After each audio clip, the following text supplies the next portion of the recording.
So I have broken so many rods that I can't even remember how many I've broken.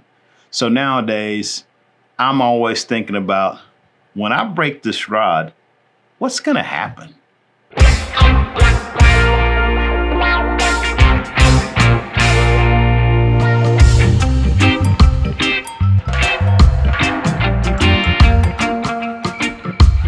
Okay, so like I said, I've been fly fishing now for 37 years.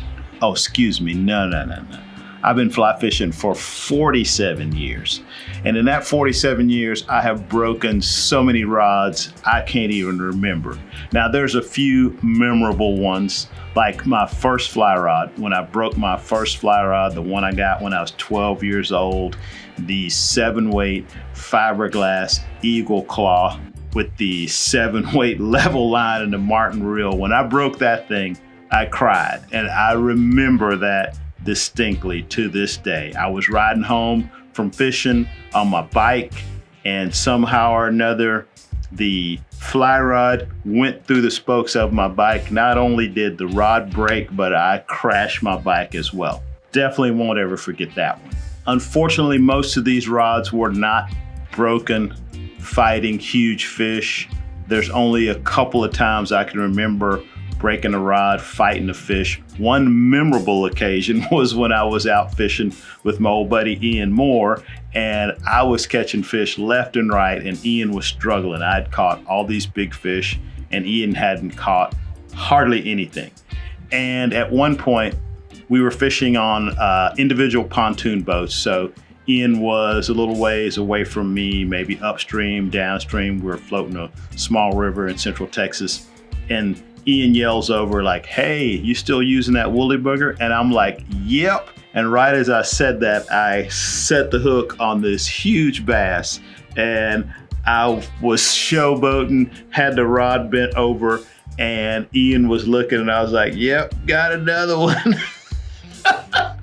And right as I look back, the rod snaps right above the handle and pokes me in the cheek. So I got blood coming out of my face. My rod is broken right above the handle, and I lost the fish. It was a really nice bass.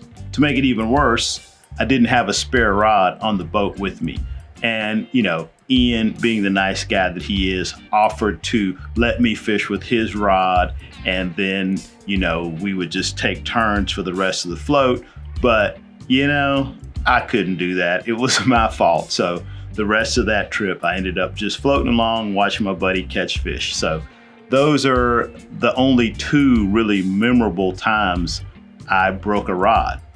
Now, the thing about breaking rods is it's not just a pain because, you know, your rod's broken. Now, I've never done a trip without taking a spare rod since then. So I haven't been in that situation. But like I said, I've broken so many rods, car doors, you know, just tree limbs, usually stupid mistakes. One memorable broken rod situation was a rod. It was an Orvis all-rounder that my old buddy Joe Robinson had given me, and he had actually gotten that rod from Dave Whitlock.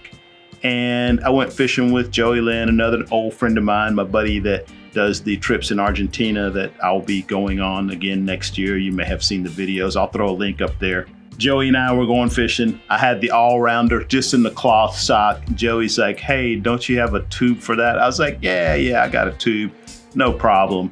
I don't even know how it got broken. Either when we got to the river to fish or when I got home, it was just broken because I didn't put it in the tube. Can't replace that one. But most of these rods, no big deal. Now everybody's got lifetime warranties. You break them, you send them back, no big deal. But the whole point of this video is I'm really impressed with Orvis and how they do their repairs. So I have 6 broken rods sitting right over here behind me in the garage. And normally that's a huge pain. You gotta go somewhere, typically go to the fly shop that you bought the rod from. They package them up. You pay shipping 2 ways. You have to wait for the rod to get shipped to the manufacturer. They take the rod, they fit a new piece, then they package the rod up and send it back to you. Well, Orvis now, and I don't know if anybody else is doing this. I haven't heard of anybody else doing it. Please let me know in the comments if there's other rod manufacturers doing this. But now, if you break one of the Orvis rods, I know the high-end rods, the H2s, the H3s and the Recons are covered under this. I think it's all the rods that actually have a serial number. So you break the rod, you can email or you can call. I had 6 rods. I had to fill out an Excel spreadsheet with the serial numbers to the rods, the rod dimensions, 9 foot, 9 weight, and which section was broken. But the cool thing is because these rods are all the same taper, everything fits, all the parts are uniform. I just sent Orvis that information and they're just sending me pieces for the rods, the broken rods. And I don't know why that is such a big deal, but I remember working in a fly shop. That was like a daily chore, was packaging up all the broken rods. Fortunately, after a while, the UPS guy would just come by the shop to pick them up when he dropped off other stuff. But I know that if I broke all these rods and I had to package them up and send them back to Orvis to get them fixed, that, it's so much time. Well, anyway, I just want to say, why is that such a hard thing to do? I got a bunch of broken rods, but thanks, Orvis. All right, so that's all I want to say for today. Just making the trials and tribulations of your everyday fly fisherman a lot easier. Anyway, thanks y'all for watching the video. I hope you enjoyed it. If you did, give it a thumbs up, subscribe to the channel, all that YouTube stuff. Hopefully I'll see you in the next one. And in the meantime, good luck on the water.